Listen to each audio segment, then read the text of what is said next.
Cercavo te.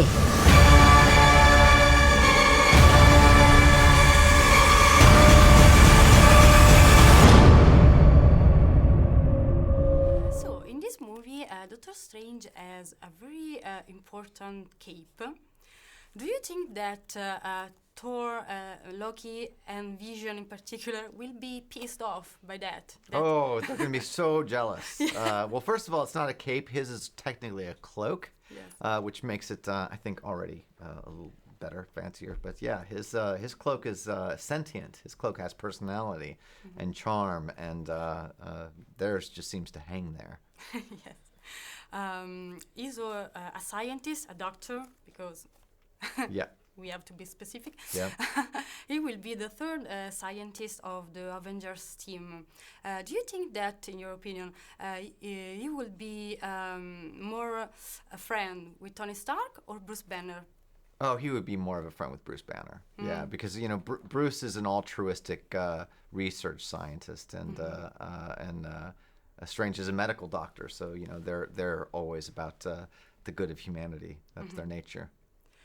You've done in your past theology studies. Yeah.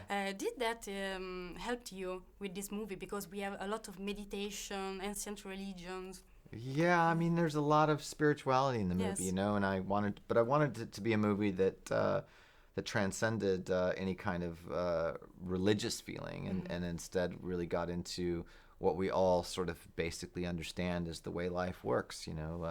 That there are certain truths that are inescapable about the ego and surrendering power and mindfulness and all of these things that are necessary for anyone who wants to grow as a human being. In the movie, it said that being a superhero, being a good man, is about fighting death. The protagonist does so being a doctor, being a magician, a sorcerer. You're a storyteller, so in a way you cheat that with your stories. Yeah. Do you ever think about it? Yeah, of course I do. And it's particularly true with cinema because it's going to last forever. As long as there's a world where technology works, these movies that we make will outlive us. But I think that storytelling is a sacred endeavor. I think God is the ultimate storyteller. I think it's why we're all here. We're part of a story, and each of us has an individual story. And there's something about a good story that tells the truth in a way that nothing else can. Before you talked about ego, the protagonist has a huge ego, and then he learns how to put that away. How difficult is today doing such a thing? Because we have social networks, Instagram.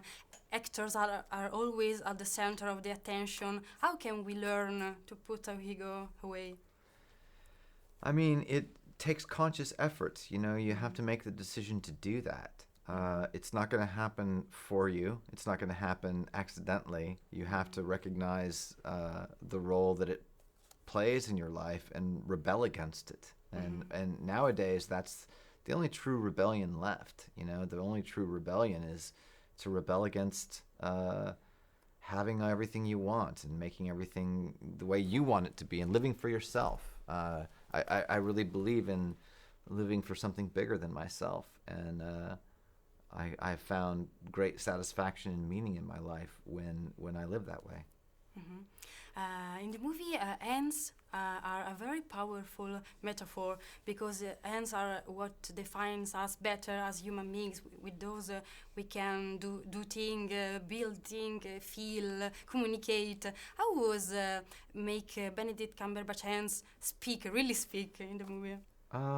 They are almost like a character. Yeah, they are a character. I mean, we feature them so heavily in the beginning of the movie to see the detail of the surgery and just what he can do with them, and the significance of the loss of them is not the hands themselves. They're a loss of his identity. They're a loss of his own egocentrism, because without these hands that worked a kind of magic as a doctor, he doesn't have anything about him that's that special.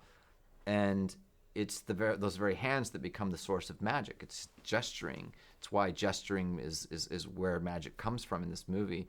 But I love so much the fact that by the end of the movie, he's left alone in this lonely position, and his hands still shake because they become symbols of his brokenness, and that a character like a person in real life who is egocentric and self-centered and lives selfishly, it sometimes takes great trauma and tragedy to break them from that.